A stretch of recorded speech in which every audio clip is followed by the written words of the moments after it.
Ja, da se ukratko predstavim, ja sam Božan Stelmuk, dolazim iz Supetra na otoku Braču, isključenje, odnosno prečke.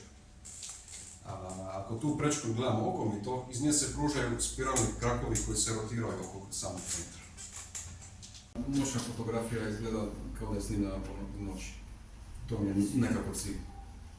Na moju veliku radost, jedan neočekivani dodatak ovom predavanju, a to je Aurora Borealis u Hrvatskoj. Ekspozicija traje 25 sekundica. Taj dio gdje je mjesec i... Prostite, višaj objektiv ili... Samo da vratim, sad malo...